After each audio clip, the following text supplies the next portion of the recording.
하나님이 주시는 첫 언약인 율법, 이 율법은 흠이 있다라고 말씀드렸습니다. 그런데 율법 자체에 흠이 있다라고 하는 것이 아니라 구원에 이르는 완벽한 방법으로서 제시되지 않았다라고 하는 측면과 또 율법을 받은 사람들에게 있어서 그 율법을 온전히 지켜낼 만한 능력이 없다라고 하는 측면에서 이 율법은 흠이 있는 것이다라고 말씀을 드렸었습니다. 그렇기 때문에 이 주어진 율법, 또 율법 안에서 모든 제사를 이끌어가는 제사장, 이 율법과 제사장은 완전할 수 없는 겁니다. 마찬가지로 율법을 이끌어가는 제사장 자체도 죄인이고 그들도 흠이 있고 또 속죄할 때는 자기를 위해서 먼저 속죄해야 되는 그런 불완전한 사람이었기 때문에 더 그렇습니다. 그래서 하나님이 율법을 주실 때는 이미 그 안에 무슨 계획을 같이 갖고 있었냐면 율법을 완성하고 또 영원한 속죄를 이루실 예수 그리스도를 이미도 예정해 놓은 상태에서 율법을 주셨다라고 하는 것, 우리가 이 부분을 확인했었습니다.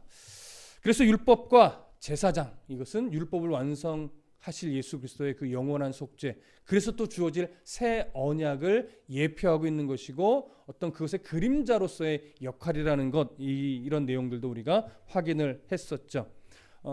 히브리 저자가 이 부분을 계속해서 반복적이면서도 좀 더 강조하면서 이야기를 진행하는 이유는 아직까지도 예수 그리스도를 믿은 유대인들 중에 계속해서 어디로 가려는 거예요? 예수 그리스도의 영원한 속죄를 거절하고 율법의 어떤 그 속죄 행위로 자꾸 돌아가려고 하는 사람들 때문에 그것은 예도장이다. 그 예도장은 한계가 원래 있었고 그것은 역할이 끝났다. 이제 예수님이 그 율법을 다 완성하셨고 영원한 속죄를 이루셨기 때문에 더 이상 외적인 제사 행위로 돌아갈 이유가 없다. 그러니 돌아가지 말고 너희가 믿었던 그 예수 그리스도를 향한 믿음에서 굳게 서 있어라. 이걸 끊임없이 지금 강조하려고 이 이야기를 반복적으로 강화하면서 진행하고 있는 겁니다. 오늘 우리가 읽은 본문도 그래서 이 첫 언약에 대해서 조금 더 강화하면서 말씀을 풀어갑니다. 이유는 뭐예요? 바로 그들이 너무 안타까워서, 그들이 돌아가지 않고 믿음에 굳게 서도록 돕기 위해서, 안내하기 위해서 지금 또 한 번 강조하며 강화하는 거예요. 그래서 오늘 내용도 역시나 이전에 나눴던 내용이 거의 대부분 또 첨가되어 있어요. 그걸 조금 더 넓게 풀어가는 겁니다. 무슨 말씀인지 이해되시죠? 자, 오늘은요 첫 언약의 이 율법에 대해서 펼쳐가는데 이 히브리서 저자가 율법에 대해서 조금씩 강조하면서 그 역할이 끝났고 그건 한계가 있고 구원을 완전하게 이루어내지 못하고 이런 이야기를 쭉 풀어가다 보니까 듣는 수신자들이 어떻게 여길 수 있어요? 히브리서 저자가 율법을 지금 비하하는구나. 율법이 쓸모없다고 지금 가치를 절하하고 평가절하시키고 있구나. 이렇게 오해할 수 있습니다. 그래서 히브리서 저자는 오늘 본문에서 첫 언약을 드러낼 때 무엇을 먼저 드러내냐면 첫 언약이 그렇게 우스운 게 아니다. 그 자체로 얼마나 영광스러웠는 것인지 우리는 분명히 알고 있다. 이걸 드러내 보여주면서 그러나 이런 한계도 있다 하면서 한계까지 같이 드러내요. 그러면서 무엇을 또 소망하고 바라보게 만드냐면 새 언약을 소망하고 바라보게끔 오늘 히브리서 저자는 이 오늘 본문을 또 끌어가고 있습니다. 그 부분을 이제 확인을 해볼 겁니다. 자, 1절 함께 읽겠습니다. 시작. 첫 언약에도 섬기는 예법과 세상에 속한 성소가 있더라. 자, 개역 개정의 이 번역은요, 이 본문의 1절이 가지고 있는 저자의 의도를 조금 이해하기 쉽게 표현해내지는 못했어요. 이걸 세번역 성경으로 보면 그 히브리 저자가 지금 어떠한 마음 상태로 이 글을 쓰고 있는가가 좀 더 자세하게 느껴져요. 제가 좀 읽어드릴게요. 세번역으로 보면 이렇게 됩니다. 첫 번째 언약에도 예배 규칙과 세상의 성소가 마련되어 있었습니다. 이렇게 번역이 돼요. 이 참 좋은 번역인데 첫 번째 언약에도 예배 규칙과 세상의 성소가 마련되어 있었습니다라고 하는 의미는 여기에 어떤 강조점이 있냐면 첫 언약이 그냥 규모 없이 즉흥적으로 주어진 것이 아니다라는 사실이 여기에 담겨 있는 거예요. 여러분 무슨 말씀인지 이해되십니까? 첫 언약이요, 사람이 범죄해가지고 어쩔 수 없이 하나님이 그냥 임기응변적으로 주신 것이 아니란 말이에요. 처음부터 하나님은 작정하심이 있었고 계획이 있었고 거기에는 예수 그리스도를 향한 완전한 속죄 행위까지도 바라보시는 가운데 율법을 주신 거예요. 그래서 이 율법은 결코 가볍게 생각할 것이 아니라는 것이죠. 예배를 위한 규례들이 분명하게 있었고 또 그 규례들이 시행되어지는 장소도 하나님이 분명하게 알려주셨습니다. 그렇기 때문에 특히 구약시대는 사람이 어떤 자기의 지혜와 자기가 선호하는 바에 따라서 아무데나 가서 예배하면 될까요? 안 될까요? 안 돼요. 근데 이런 흔적이 구약 성경을 전체적으로 보면요, 꽤 자주 있었어요. 여러분, 가나안 땅에 들어간 이스라엘 백성들, 그래서 여러 가나안의 족속들을 다 물리치고 여러 땅들을 점령해 나가는 가운데 이스라엘 백성들이 가장 크게 실수한 게 뭐였어요?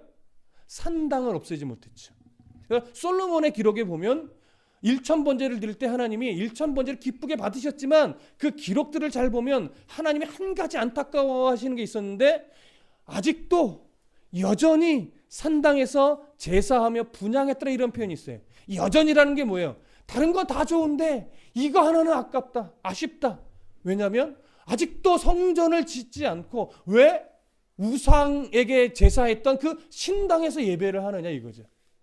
무슨 말씀 이해되십니까? 그런 것이 구약의 역사에 담겨 있단 말이에요. 이스라엘 역사에 그거 외에도 이스라엘이 분열될 때 북이스라엘과 남유다로 갈라질 때 북이스라엘의 왕이 남유다 예루살렘으로 북이스라엘 사람이 자꾸 내려가면서 그 마음을 남유다로 뺏길까 봐 어떤 짓을 벌였죠? 북쪽 땅에 자기 마음대로 성소를 만들고 야 거기 이제 남쪽 예루살렘 갈 필요 없어, 여기서도 얼마든지 예배할 수 있어 하면서 예배의 장소를 임의로 바꿔버리고 거기서 우상을 숭배하는 그 시발점을 만들어버렸단 말이죠. 그 역사가 이스라엘 후반부 역사에 끊임없이 이스라엘을 괴롭힙니다. 그래서 결국 어떻게 해요? 북이스라엘이 아수르에 멸망하고 남유다가 바벨론에 멸망하고 이런 시대까지 결국 이끌어갔단 말이죠. 그런 것들의 중심에 뭐가 있어요? 예배 장소를 자의적으로 만들어내고 그 예배의 내용을 자기 마음대로 함부로 만들어내고 때로는 제사장마저도 임의로 막 레위 지파와 상관없이 막 만들어내는 이런 흔적들이 많이 있었습니다.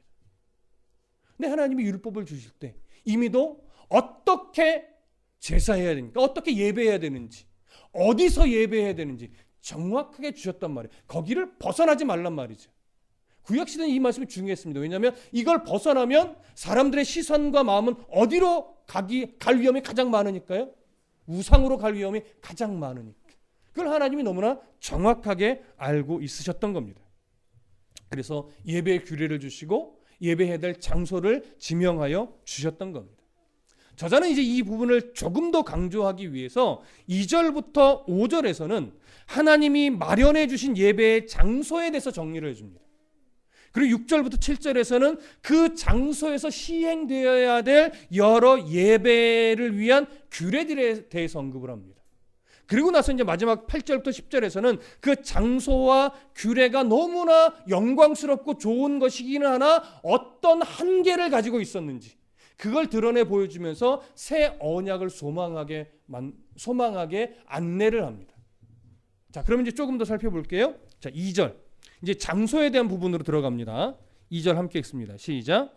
예비한 첫 장막이 있고 그 안에 등잔대와 상과 진설병이 있으니 이는 성소라고 일컫고. 자, 여기 보시면 예비한 첫 장막은 이렇게 표현합니다. 뭘 말하는 걸까요? 하나님이 모세에게 들려주시고 보여주심으로 말미암아 하늘 성소의 그림자로 또 모형으로 이 땅에 만들게 한 뭐예요? 장막이죠. 그걸 통틀어서 그냥 성소라고도 하지요. 성막이라고도 하죠. 회막이라고도 하죠. 그 성막, 성소를 일컫는 겁니다. 근데 그 성소 안에 뭐가 있대요? 등잔대와 상과 진설병이 있는데 이것이 놓여있는 방을 뭐라고 부른대요? 성소라고 부른다는 거예요. 그래서 성소 안에는 무슨 방과 무슨 방으로 나눠져요? 성소와 지성소로 나눠지는데 지금은 성소에 대한 부분을 설명하는 것이고 성소 안에 있는 기구와 기명들에 대해서 지금 소개를 하는 겁니다. 그래서 그 성소 안에 뭐가 있어요? 바로 등잔대와 상과 진설병이 있고 이 부분이 놓여있는 공간을 성소라고 일컬었다. 이렇게 설명을 하는 겁니다. 자, 그 다음에 3절부터 5절 함께 읽겠습니다. 시작. 또 둘째 휘장 뒤에 있는 장막을 지성소라 일컫나니 금향로와 사면을 금으로 싼 언약궤가 있고 그 안에 만나를 담은 금항아리와 아론의 쌍난 지팡이와 언약의 돌판들이 있고 그 위에 속죄소를 덮는 영광의 그룹들이 있으니 이것들에 관하여는 이제 낱낱이 말할 수 없노라. 읽으셔서 알겠지만 이제 이 구절은 성소에 해당하는 부분이 아니라 그 안쪽에는 지성소에 해당하는 것이고 지성소 안에 있는 기구와 기명에 대한 설명입니다. 자, 그런데 시작을 이렇게 하죠. 또 둘째 휘장 뒤에 있는, 그래서 둘째 휘장이라는 표현을 합니다. 휘장이면 휘장이지 왜 둘째 휘장이라고 표현했을까요? 네. 무엇을 구분하는 거냐면 뜰과 성소 사이에 있는 휘장과 또 성소와 지성소 사이에 있는 휘장을 헛갈리게 하지 않기 위해서. 그렇죠? 그래서 지금은 말하는 건 뭐예요? 성소와 휘장 사이에 있는 휘장, 그러니까 성소와 지성소 사이에 있는 휘장을 설명하는 거예요. 그래서 둘째 휘장이라고 말하는 것이고 그 둘째 휘장 뒤에라고 하는 것은 그 뒷공간을 말하는 거죠. 거기를 뭐라고 하는 거예요? 지성소라고 일컫는다라고 하는 겁니다. 그래서 출애굽기 26장 33절에 보면 그 휘장을 갈고리 아래 늘어뜨린 후에 증거궤를 그 휘장 안에 들여놓으라.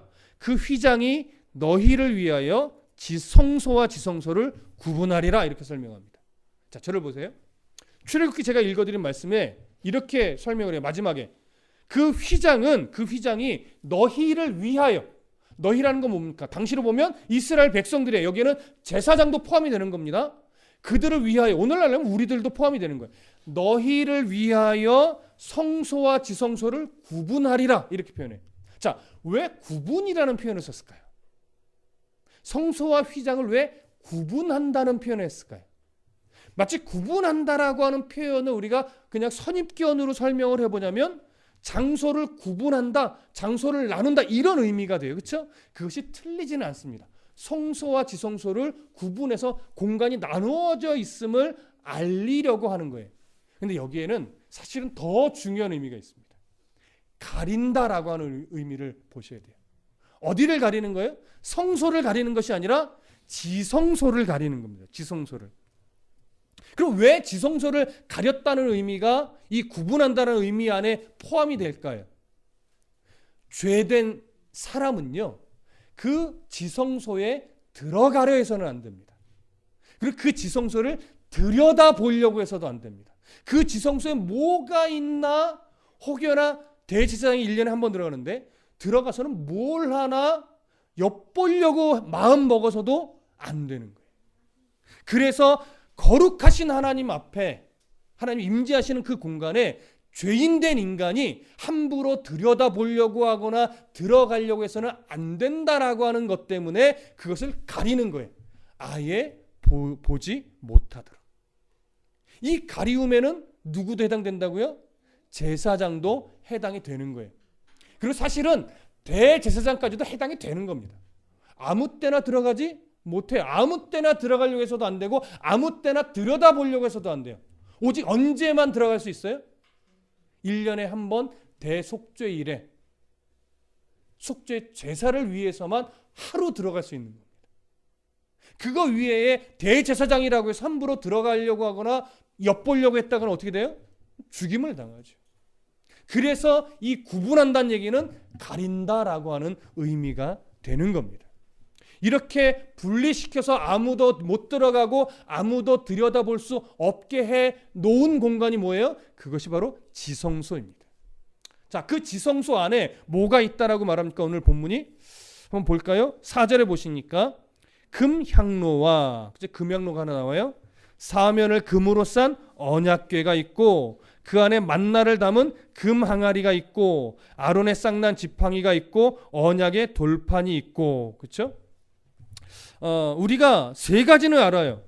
언약궤를 알고 만나를 담은 금왕 아래를 알고 아론의 쌍난 지팡이를 알고 언약의 돌판은 압니다. 왜냐하면 그게 어디에 들어있는 거니까. 언약궤 안에 들어있는 것이고 그 네 가지가 상징하는 건 다 뭐예요? 우리의 죄성, 우리가 얼마나 하나님 앞에 죄인인가, 어찌할 수 없는, 해결할 수 없는 죄인이라는 그 증거물들이 다 들어있는 거예요. 그리고 5절에 보면 그 언약궤 위에 뭐가 있어요? 속죄소를 덮는 영광의 그룹들이 있다라고 말합니다. 이것이 바로 보통은 시은좌 또는 시은소라고 하는 거죠. 은혜가 베풀어지는 자리다라고 하는 의미예요. 어떤 은혜요? 하나님의 죄를 용서해 주시는 은혜가 그 자리에 임하는 곳이다라고 하는 의미에서 언약궤 위에 마치 뚜껑처럼, 여러분 뚜껑은 아닙니다. 언약궤 뚜껑은 아니에요. 근데 언약궤 뚜껑처럼 언약궤 위에 올려지는 거예요.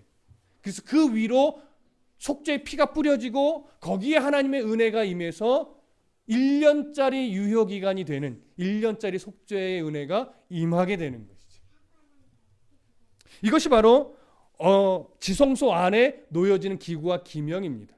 그런데 여러분은 이제 눈치채기 어려운 부분인데 여기서 우리를 성경을 좀 아는 사람들은 좀 당황스러운 것이 뭐냐면 지성소 안에 무엇도 있다라고 하는 표현 때문에 그러냐면 금향로도 있다라고 하는 표현 때문에 그래요. 자, 본래 금향로는 어디에 위치해 있는 것이냐? 여러분 출애굽기 30장 6절 한번 가보세요. 출애굽기 30장 6절. 굳이 몰라도 상관은 없지만 우리는 한번 살펴는 보고 넘어가겠습니다. 출애굽기 30장 6절. 자, 함께 읽습니다.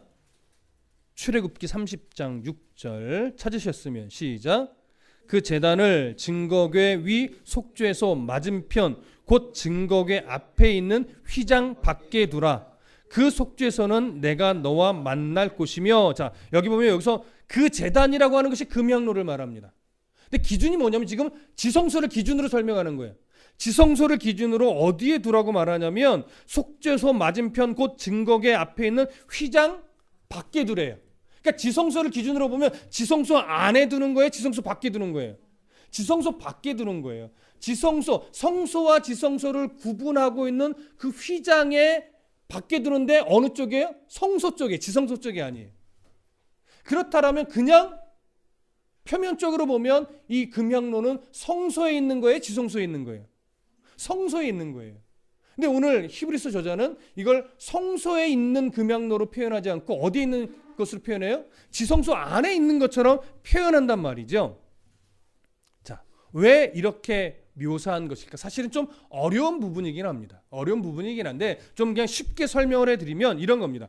금향로의 위치는 마치 성소에 있는 것처럼 여겨지지만 금향로의 역할은 어느 공간에 해당되는 기구냐면 지성소에 해당하는 겁니다. 지성소에서 사용되는 역할에 해당하는 겁니다.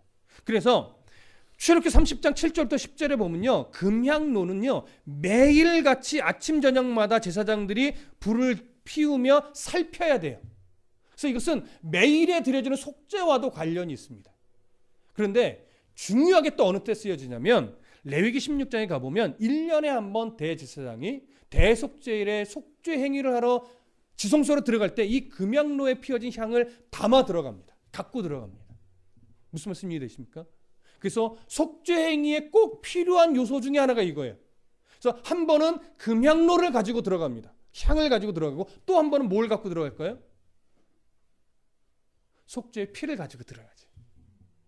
이해되십니까? 그래서 이 금향로는 역할 자체가 지성소에서 행해지는 행위와 사실은 깊은 관련이 있는 거예요. 어떤 학자들은 그러니까 성소 쪽에 위치해 있지만 지성소 밖에 위치해 있지만 휘장 바로 앞에 놓여진 이 향의 연기가 자연스럽게 밖에 피어져도 안으로 들어가서 하나님 앞에 상달된다. 왜냐하면 지성소가 하나님이 임재하는 장소니까. 또 향로의 이 불은 무엇도 상징해요? 성도들의 기도도 상징한단 말이죠. 이런 것들이 그 지성소 안으로 들어간다. 이렇게 설명하겠는데 그것은 뭐 꼭 그렇지 않다 하더라도 우리가 충분히 그렇게 이해할 수는 있을 것 같습니다. 자, 그래서 지금 이 향로를 지성소 안에 속한 것으로 우리가 여기서 설명한 것으로 이해되어집니다. 무슨 말씀 이해되시죠? 그렇게 지성소와 지성소 안에 들어가는 기구와 기명들에 대해서 설명한 이후에 5절 끝머리에서 이런 표현을 해요. 이것들에 관하여는 이제 낱낱이 말할 수 없노라. 이게 무슨 의미일까요? 성경이 이래서 참 어려워요. 그렇죠? 단어를 모르는 게 아닌데 이게 문장으로 표현되니까 어떤 의미인지 이해하기가 참 어려운 거예요. 자, 이런 것들에 관하여는 이것들에 관하여는 이제 낱낱이 말할 수 없느니라. 이건 무슨 말이냐면 지금 히브리서 저자가 이 성소와 관련된 것, 그리고 성소 안에 들어가는 어떤 기구와 기명들, 지성소와 또 그 안에 들어가는 기구와 기명들을 이렇게 나열해 놓은 이유는 뭐냐면 그 하나하나를 설명하기 위해서 써놓은 게 아니라는 거예요. 이것을 이렇게도 설명합니다. 지금은 이런 것들을 하나하나 설명할 때가 아니다. 이렇게도 말하는 학자도 있습니다. 그러나 지금 저자의 의도는 이 기구들을 설명하려고 하는 것이 아니라는 거죠. 또한 지금 히브리 저자가 이런 것들을 썼을 때 수신자들은 이미 사실 유대인이기 때문에 디아스포라 유대인이긴 하나 이방 땅에 사는 유대인이긴 하나 어릴 적부터 유대인의 교육을 사실은 받아왔기 때문에 성소와 그 안에 들어가는 기구나 기명들에 대해서 어떤 의미인지는 알까요 모를까요? 사실은 이미 충분히 알고 있어요. 그래서 부연해서 설명할 필요가 없습니다. 그래서 그런 의미도 담겨 있어요. 그래서 굳이 부연 설명할 필요도 없고 그리고 지금 이 기록 자체가 그걸 설명하기 위해서 기록한 것도 아니다라고 하는 의미로 성경은 이제 낱낱이 말할 수 없노라 이렇게 표현을 하는 겁니다. 자, 이해되셨으면 이제 장막에 대한 설명을 마치고 그 장막 안에서 행해지는 규례에 대해서 예배 행위에 대해서 설명하는 부분으로 넘어가 보겠습니다. 자, 6절 함께 읽습니다. 시작. 이 모든 것을 이같이 예비하였으니 제사장들이 항상 첫 장막에 들어가 섬기는 예식을 행하고. 자, 이 구절은 성소에 해당하는 겁니다. 성소에서 제사장들이 평상시에 어떤 행위들을 하는가에 대한 설명이에요. 근데 구체적으로 자세하게 설명하지 않고 어떻게만 이야기하냐면 제사장들이 항상 첫 장막, 이게 성소를 말하는 거예요. 첫 장막에 들어가서 섬기는 예식을 행한다 이렇게만 설명합니다. 그러니까 굳이 어떤 종류들을 행하는지는 중요하지 않은 거예요, 사실은. 그럼에도 불구하고 대표적으로 어떤 종류들을 행하는가를 한번 살펴보면 일단 매일 행해지는 여러 속죄 제사들이 있습니다. 그렇죠? 그다음에 또 하나 찾아보자면 매일 성소에 들어가서 등불이 꺼지지 않도록 제사장들은 관리합니다. 그렇죠? 또 하나 아침과 저녁마다 분향단의 향을 늘 피워서 관리해야 됩니다. 또 하나 찾아보자면 매 안식일마다 진설병을 12개씩 교체를 해줘야 됩니다. 이 외에도 다른 것이 있지만 이런 것들이 좀 대표적인 행위들이에요. 근데 이 행위들이 잘 들으세요. 무한반복입니다. 무슨 말씀 이해되시죠? 무한반복이에요. 한 10년쯤 하면 끝나는 게 아니에요. 한 100년쯤 하면 끝나는 것이 아니에요. 무한반복이에요. 언제까지? 예수님이 오셔서 십자가에서 죽으시고 부활하심으로 말미암아 율법을 완성하실 때까지. 이 부분은 이제 좀 이따가 설명이 다시 한번 나옵니다. 그때까지 이 행위가 무한반복이에요. 그러면 이 무한반복이라고 하는 것에 어떤 중요한 의미가 있을까요? 그 행위가 완전하지 않다라고 하는 거예요. 그 행위가 완전한 구속을 줄 수 없다라고 하는 거예요. 제가 이 부분을 준비하면서 좀 우스꽝스러운 생각을 했어요. 왜 우리는 다이어트 하는 사람 말고, 왜 다이어트 하는 사람도 마찬가지지만 왜 우리는 매일 밥을 먹어야만 하는가? 맛있어서 먹는 사람도 있죠. 먹는 게 너무 좋아서 먹는 사람도 있죠. 근데 어쩔 때는요, 이런 말을 하는 사람이 가끔 있어요. 나는 정말 그냥 알약 하나만 먹어도 1년 동안 배불렀으면 좋겠어. 있나요, 없나요? 특히 여자들은 많을걸요. 알약 하나만 먹으면 영양분은 늘 유지되고 배는 안 고프니까 살찔 일이 없고 그래서 늘 몸매도 유지하고 이럴 수 있으면 좋겠다. 근데 왜 우리가 이런 이야기를 합니까? 왜 먹어야만 합니까? 사실은 죽지 않으려고 먹는 겁니다. 예, 중요한 한 부분만 설명을 드리면 안 먹으면 죽으니까. 왜 그래요? 우리의 육체가 완전한 육체가 아닙니다. 그래서 언제까지 여러분 이 설명 잘 이해하세요? 언제까지 우리는 반복적으로 먹어야 될까요? 이 먹는 기쁨을 누리는 사람 이 말하면 시험 들 수도 있어. 언제까지 먹어야만 살까요? 먹는 일이 없어진다는 얘기는 아닙니다.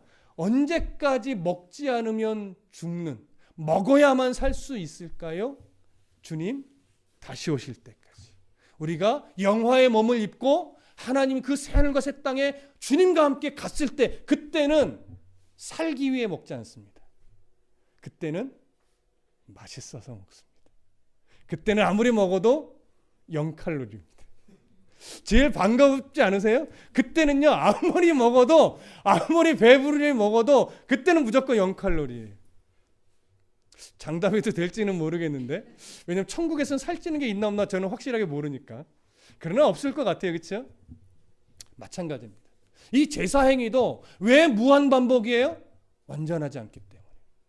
그것으로 완전히 속죄되지 않기 때문에, 그것으로 우리의 죄 문제가 근본적으로 해결되는 것이 아니기 때문에. 오늘 본문은 지금 그런 부분을 이 안에 담아놓고 있습니다. 자, 7절 다시 한번 또 볼까요? 7절 함께 읽습니다. 시작. 오직 둘째 장막은 대제사장이 홀로 1년에 한 번 들어가되 자기와 백성의 허물을 위하여 드리는 피 없이는 아니하나니. 자, 이제는 지성소에서 행해지는 규례에 대한 설명입니다. 자, 둘째 장막, 지성소를 의미하는 것이죠.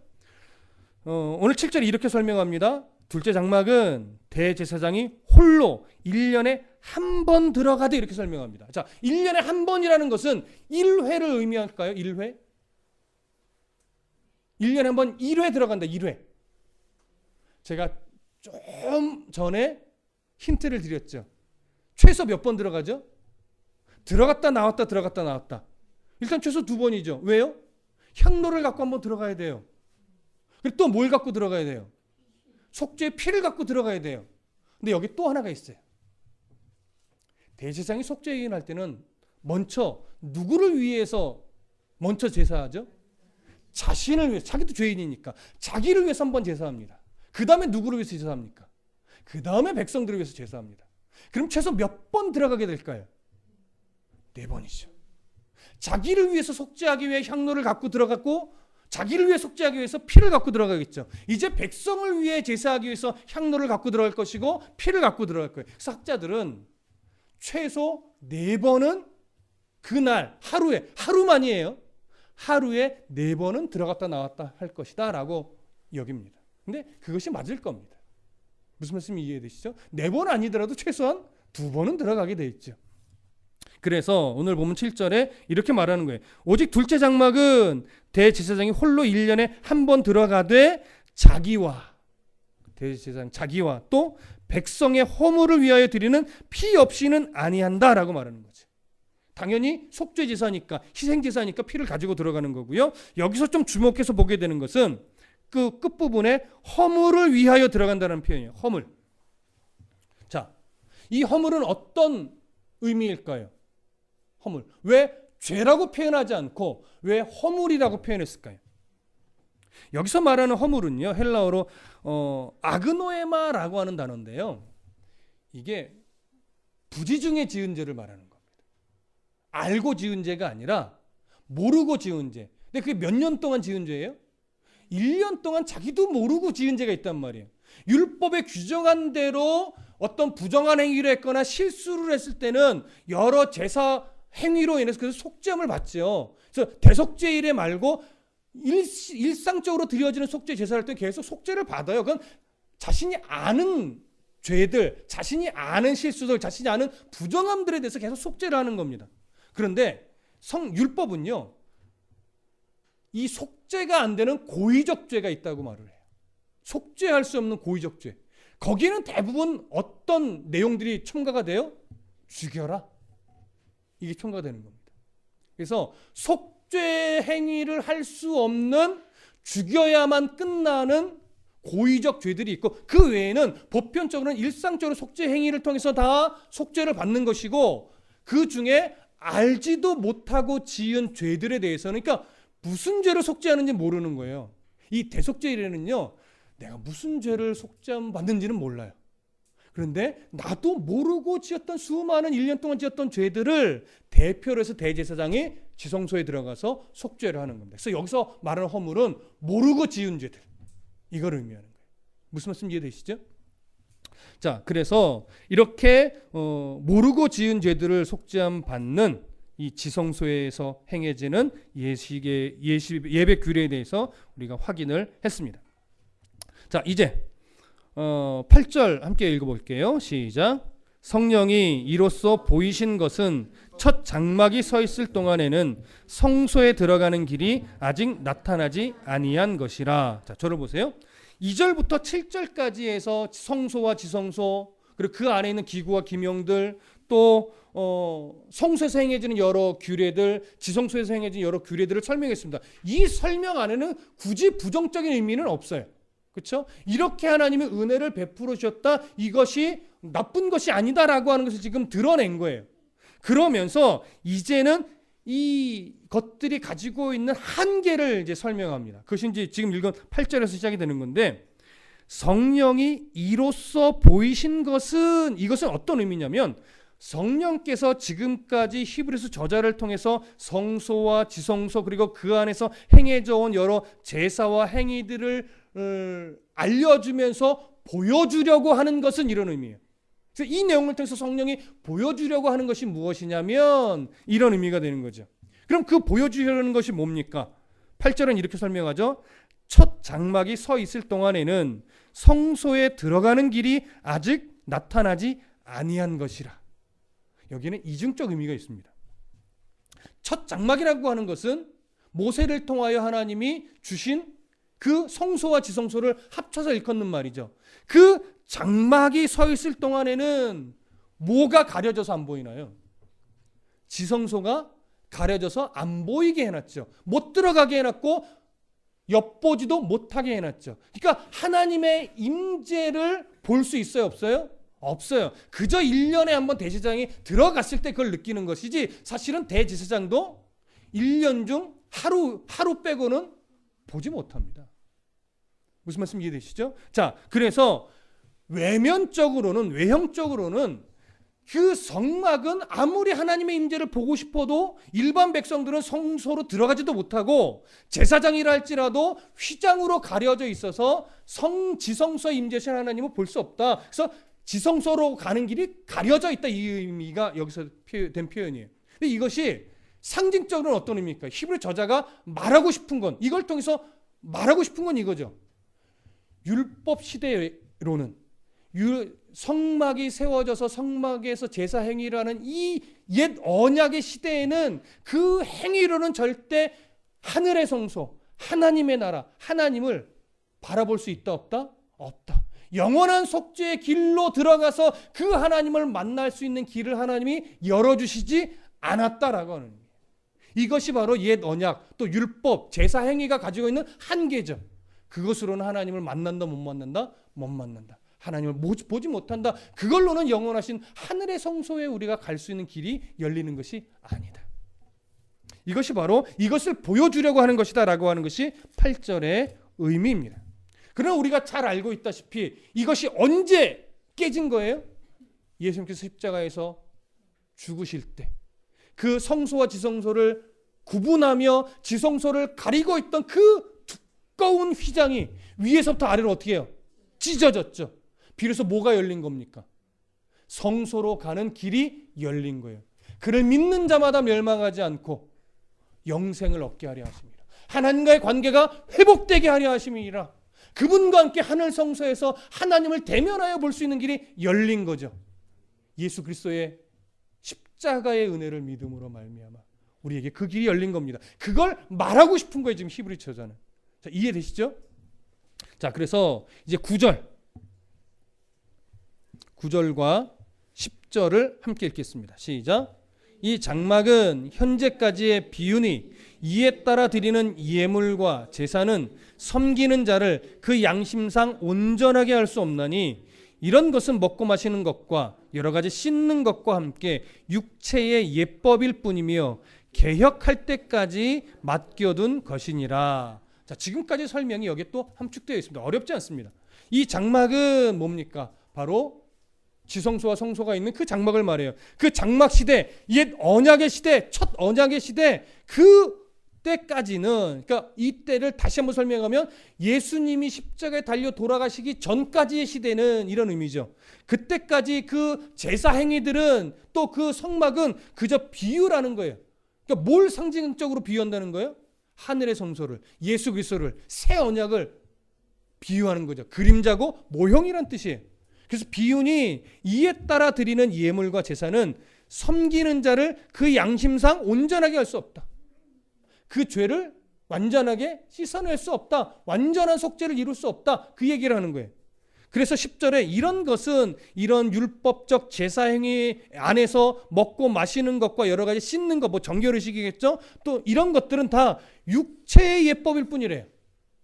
육체의 예법이 뭡니까? 이 땅에서 임시적으로 우리에게 속죄를 주는, 그리고 우리의 죄를 지적해주는 이런 역할밖에 안 되는 거란 얘기예요. 그래서 육체 예법일 뿐이라는 표현을 하는 겁니다. 예법일 뿐이며 이것이 언제까지요? 개혁할 때까지만 그 역할을 맡겨둔 것이다. 개혁할 때까지만 임시적으로 속죄 행위를 하도록 해준 것이다. 개혁할 때까지만 죄를 지적하도록, 죄를 알게 하도록 놔두신 것이다. 이런 의미죠. 그러니까 이 개혁할 때까지는 언제까지예요? 결국 예수 그리스도께서 십자가 사건을 통해 율법을 완성하실 때, 다른 표현으로는 새로운 질서를 주실 때, 또 다른 표현으로는 새 언약의 때가 도래해야 할 때까지, 이때까지만 필요했던 것이고, 이때까지만 유효했던 것이고, 이때까지는 그래도 영광스러운 것이었다라고 하는 거예요. 그러나 새 시대가 도래하면 더 이상 그 영광스러움이 의미가 없고 그 새 언약으로 이제 충분하며 그때는 완전한 속죄를 이루시고 우리에게는 하나님 나라에 들어가는 길이 활짝 열리게 되었다라고 하는 거죠. 그런데 히브리 저자 의도는 이미 그 길이 뭐했다? 열렸다. 이걸 말하고 싶은 겁니다. 이미 이때가 이미 왔다. 그런데 왜 자꾸 유대교로 돌아가려고 하느냐? 그런 옛 언약으로, 율법으로, 유대교로 돌아가려고 하지 말고 새 언약 백성으로 살아가기를 포기하지 말아라. 이 의미가 오늘 본문에 담겨 있는 겁니다. 자, 오늘을 살아가는 저와 여러분들, 우리는 새 언약 백성답게 하나님의 나라를 소망하며 잘 살아가고 있습니까? 물론 아멘입니다. 그렇죠? 그럼에도 불구하고 우리는 순간순간 우리도 모르게 마치 어떠한 율법적 행위에 때로는 많이 이렇게 장애물처럼 툭툭 걸릴 때가 참 많습니다. 그것이 흔히 말하는 기복주의라는 장애물에 걸릴 때도 많고, 신비주의라는 장애물에 걸릴 때도 많고, 성공주의라는 장애물에 걸릴 때도 많고, 그 외에 이런 저런 이유로 성경에서 말하는 하나님 나라의 은혜로 충분하다라고 하는 이 은혜 외에 자꾸 다른 것이 신앙의 우선순위로 밀고 들어와서 우리에게 말로는 율법주의가 아니고 말로는 옛 언약이 아니라고 하지만 나도 모르게 옛 언약적인 율법주의적인, 그리고 성경과 다른 어떤 주의에 우리가 장애물이 걸려 때로는 넘어졌다 일어나는 경우가 많이 있다라고 하는 것이죠. 왜 그런 실수를 자꾸 벌이게 됩니까? 일단은 목회자가 성경을 잘못 가르쳐서 그렇죠. 그리고 또 하나, 우리의 종교성이 자꾸 그런 걸 갈망하게 되어 있습니다. 왜? 우리의 죄성이 아직 죄의 습관이 남아있기 때문에. 그래서 우리도 모르게 우리의 종교성이 그런 장애물에 걸려 넘어지지 않으려면 일단 목회자가 정신 차리고 말씀을 똑바로 가르쳐야죠. 그리고 성도가 분별력 있게 말씀을 보고 하나님의 은혜 안에서 베레아의 성도들처럼 이 말이 정말 그러한가 상고하는 훈련을 늘 해야 됩니다. 제가 말하는 베레아 교회는 지금 이단 베레아가 아닙니다. 사도행전에 나와 있는 그 베레아의 성도들처럼 들은 그 말씀이 정말 그러한가 상고하는 씨름이 우리에게 정말 필요합니다. 그냥 목사가 말하면 당연히 맞겠지, 이거는 어리석은 거예요.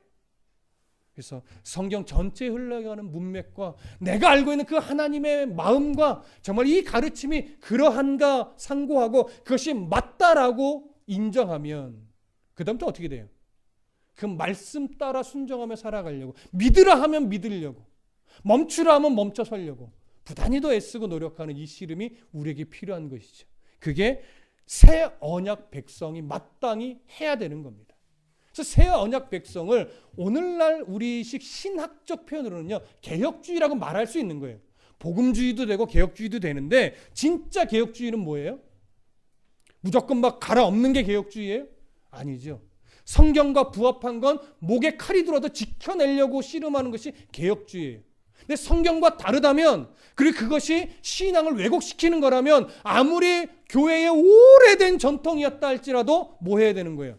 뿌리채 뽑아서 버리는 싸움을 해내는 게 그게 개혁주의예요. 그리고 그게 보수주의고. 그런데 우리는 오히려 성경에서 말하고 있는 그 중심보다 교회의 전통이 더 우선시될 때가 참 많습니다. 이 싸움을 우리가 잘 싸워야 됩니다. 목회자도 잘 싸워야 되고 성도도 잘 싸워야 되고, 그 씨름을 잘 해 나갈 때 우리의 모습 속에서 점차 새 언약 백성다운, 우리 올해 표처럼 본다면 그것이 성도다워지는 거예요. 새 언약 백성다워지는 게 성도다워지는 거죠. 그래서 밖에 나가도 제가 어느 교회 성도입니다 라고 말해도 부끄러워지지 않아야 되는, 제가 어느 교회 목사입니다 라고 말할 때 그 말 자체가 부끄러워지지 않을 수 있는 그러한 인생을 우리가 살아내야 될 겁니다. 새 언약의 백성으로 오늘도 잘 살아내셨으니 이제 내일도 잘 살아내시기를 간절히 부탁드립니다. 기도하겠습니다.